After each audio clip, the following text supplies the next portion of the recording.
Okay,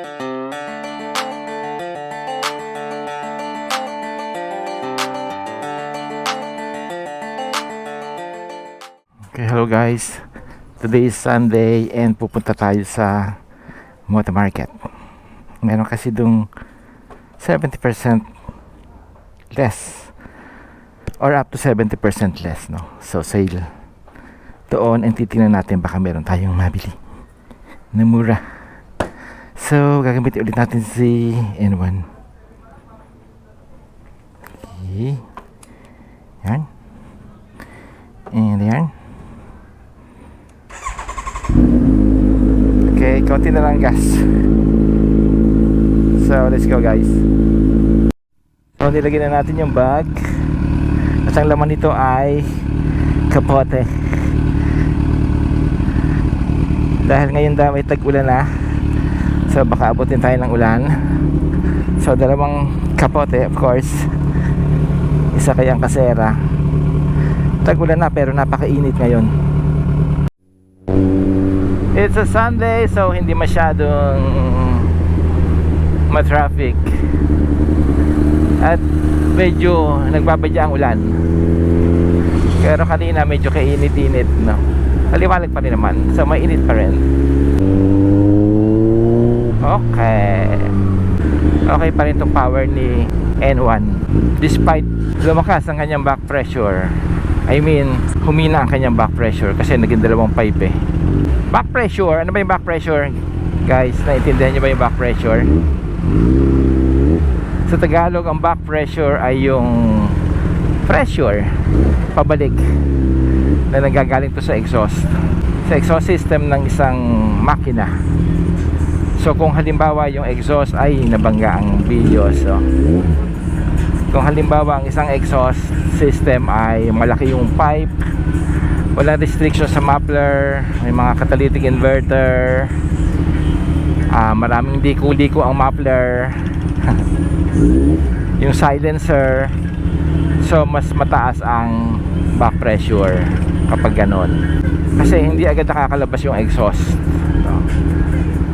So let's take for example, or ano ba yung malakas na engine? Sabi malakas na engine, how an engine works, di ba? Pag bumababa ang piston, that serves as a vacuum, so sinasakin niya yung air fuel mixture. Ito yung 4-stroke, no? Sinasakin niya, then i-compress niya yung air fuel mixture. Pag na-compress na, i-ignite siya ng spark plug, so yun yung combustion. So it pushes down the piston, yun yung power. So paikutin naman niya yung crankshaft na nakakonect of course sa gulong, and cycle yon, so dire-diretso lang yon. So yung exhaust or yung burnt gas, papalabasin nyo ng makina as an exhaust. So mas madaling lumabas yung exhaust gases, mas malakas sa makina kasi madaling makakahinga yung makina. Tama ba yun? Tama ba yun ang kasera? Kasi makakakuha ng maraming air fuel mixture, may ignite, magkakaroon ng combustion sa combustion chamber, lalabas yung exhaust gases ng mas mabilis makakaikot yung makina, di ba? Ang sagot doon guys ay pwedeng tama, pwedeng mali, depende sa design ng engine. Okay, kung halimbawa yung engine nakadesign siya ng hindi niya kailangan ng back pressure, better yun kasi nakakalabas ng mabilis yung exhaust galit ng Fortuner.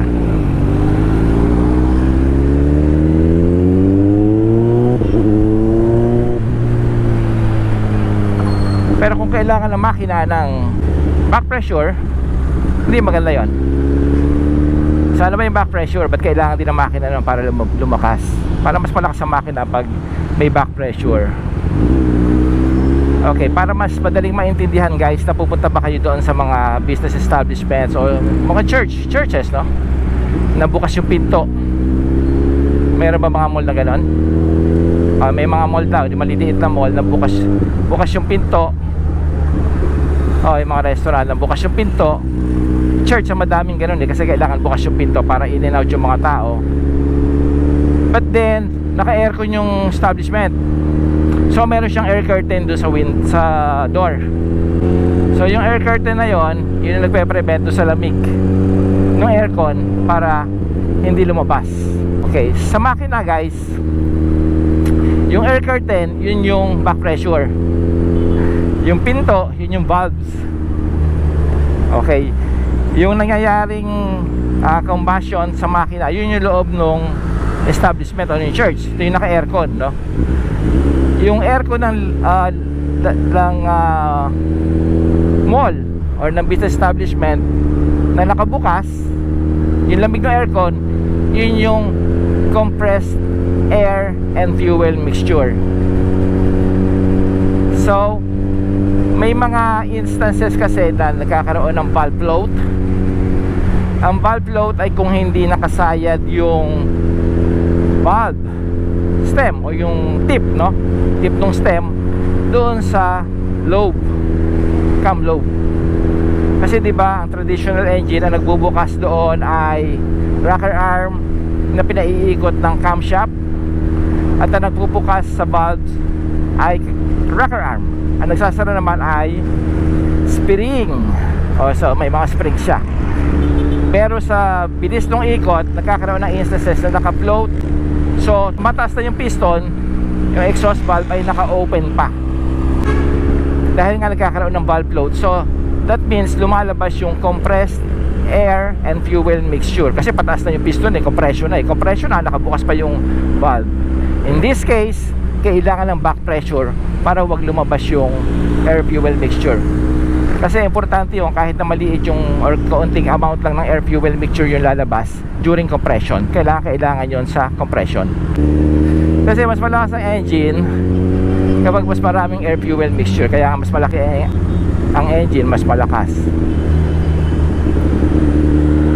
So lumalabas yun. In that case, kailangan ng back pressure. Saan?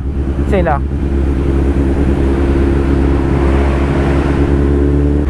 Meron ikaw sticker? Yan, dali lang guys, may naghihingi ng sticker. Hindi ko alam kung subscriber natin siya. Tanong mo nga kung subscriber ka ba namin?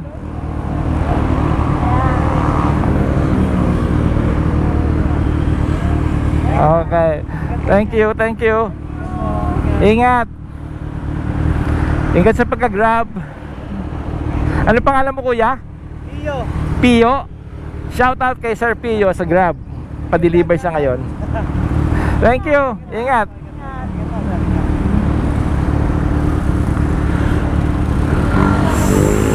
I can fly, nakalagay doon sa kanyang plate number. Okay, so gora na tayo. Commercial pa. Saan na ba tayo?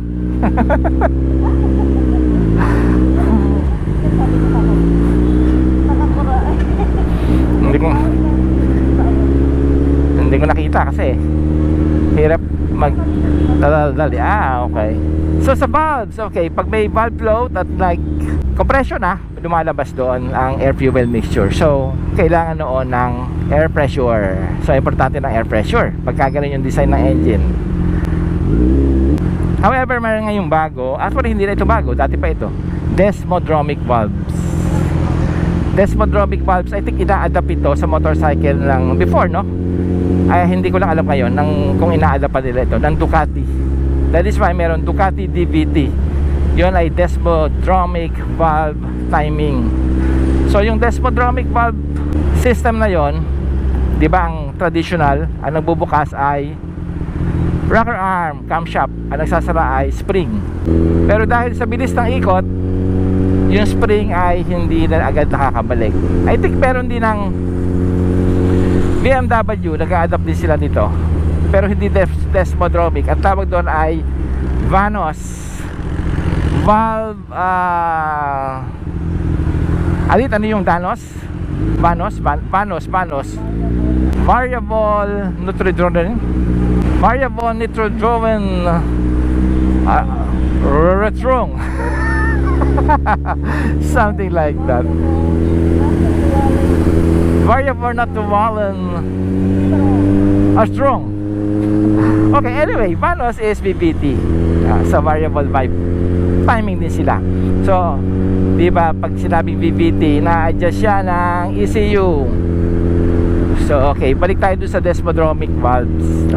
Desmodromic valves, ang nag-o-open dito at ang nag-o-close ng barbula ay camshaft. So may rocker arm, yun yung nag-o-open. Ang nagko-close ay nagkagaling din sa camshaft. So dalawa yung lobes ng camshaft, isang nag-o-open, isang nagsasara.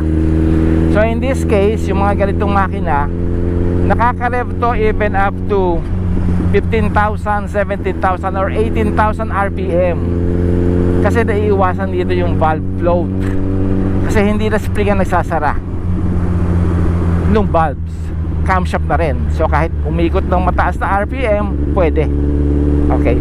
So kung halimbawa naka-desmodromic valves yung isang makina, no? Baka hindi na kailangan ng back pressure. Kasi mai-adjust ng ECU na pagtaas ng piston or during compression, nakasarado na yung exhaust valve. So kapag timing na timing yung pagsasara ng exhaust valve, hindi kailangan ng back pressure. So kailangan doon walang restrictions yung flow, yung exhaust flow. So dapat doon malaking pipes, mahaba yung headers, no? Open yung muffler. So that way mas lalakas yung makina. Kabaliktaran ito nung nangangailangan ng back pressure. So yung back pressure kailangan ba o hindi, depende sa design ng makina. So yung back pressure mas madali nyo maintindihan, di ba? So desmodromic valves, actually matagal na ito nag-start, pero inadapt to dati ng Ducati or sa MotoGP. Kasi ang disadvantage nito, well, advantage, madaling makaikot yung makina or mabilis nakakaikot yung makina. That means more horsepower, and you know naman horsepower is speed. Pero ang disadvantage dito, madali siyang masira. Kailangan lang 15,000 lang kailangan ipa-check na yung valves. Hindi siya kasing durable. Yung durability niya ay mas ang disadvantage dito ay yung durability niya. Hindi siya mas tumatagal compared to the traditional valves na spring. Ngayon yata ang Ducati, no, meron na silang bago yung Gran Turismo. So ito ay spring na rin, kasi nga yung desmodromic masyadong high maintenance, no? I think sa MotoGP ina-adapt nila ito, ginagamit nila ito, desmodromic valves. Kasi nga mas nakakaikot yung engine ng mas matining, mas bilis. And did you know guys na ang Ducati, hindi ko rin alam ngayon kung ina-adapt pa nila yun, no? Meron silang counterclockwise rotation na crankshaft. Crankshaft sa Tagalog ay sigunyal, no? Traditional rotation ng crankshaft ay clockwise. However, pag ang bike guys naka-stand, ni-rev nyo siya, ang tendency ng likod na gulong ay bumaba, umupo siya. At ang tendency naman ng harap na fork ay tumaas. Yung front ng motor tataas siya, yung baba, yung likod ay bababa. Kasi ang rotation ng crank ay clockwise. Okay. Meron ng Ducati, I don't know kung meron pa rin yung ibang mga motorcycles or ina-adapt din ito ng ibang brand, no? Ang ikot kasi ng gulong ng motor syempre ay clockwise, di ba? Going forward, clockwise ang front, clockwise ang rear. Ngayon, para to mas stabilize, para mas stable yung motor, kung ang crankshaft iikot din ng clockwise, so ang tendency nun, yung weight ng motor pupunta lahat sa likod. So yung aerodynamics doon ay maapektuhan, no? So ginawa nilang counter clockwise ang ikot ng crankshaft para mabalance yung weight. So that way hindi uupo yung likod ng motor, mababalance siya. Yung ibang weight mapupunta sa harap, which is kailangan din, no, ng motor para sa stability Ginagamit to actually again sa truck. Kaya di ba dilalagyan pa ng mga winglets para yung downforce. So yung counterclockwise na rotation ng crankshaft ay nakakadagdag sa, pwede na palang umikot dito. So ang counterclockwise guys ay nakakadagdag sa stability ng motor. Okay, dito na tayo sa may Eastwood. So pabalik na ito, paikot na to, papunta ng Moto Market.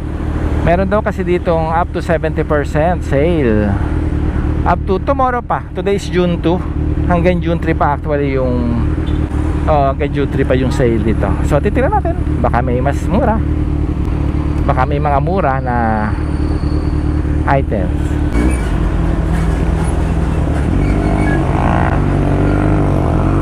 Moto Market, saan ba yun? Ayun, oh.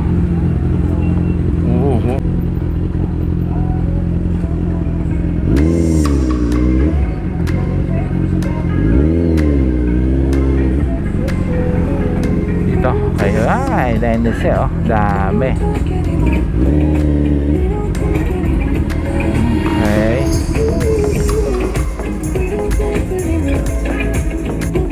$70 off. Ayan guys, oh, nilabas na nila 70, 50, 30% off.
Moto Market, Moto Market.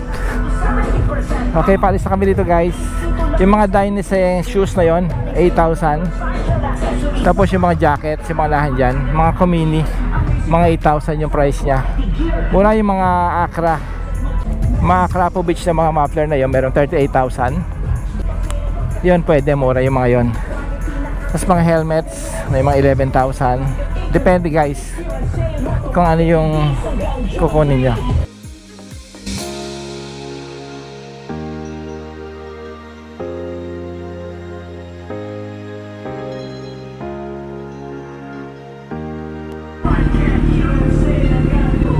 Yan, hanggang June 3, hanggang bukas pa to. So interested kayo guys, punta kayo dito tomorrow, ano, Sunday. Hindi namin alam kung kailan namin na-upload to. Siguro ma-upload namin to tonight. And hanggang June 3, ito June 3. Dito na to sa Libis. Naka-on ka na? Baka pindot ng pindot, hindi naman ano.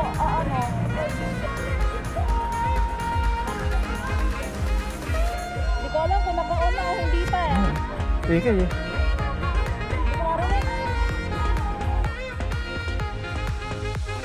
Lima tayo.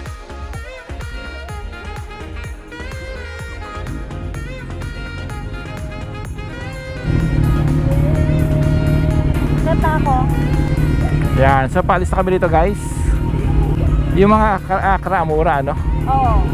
38,000. Mura na yun, Accra Povich. Yes, okay na. So paalis na tayo dito guys. I mean kami pala. Paalis na kami dito and wow, wala ka ng bike oh. Mamot. Parang kasi kaya ng gulong ng motor.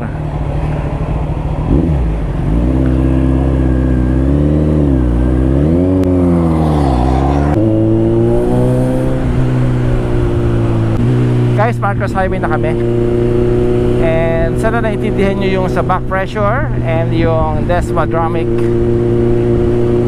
valve system. And yung sa BMW, yung VANOS, Variable Nackenwallen Strong. Actually, German word yun. Again, which also means variable valve timing.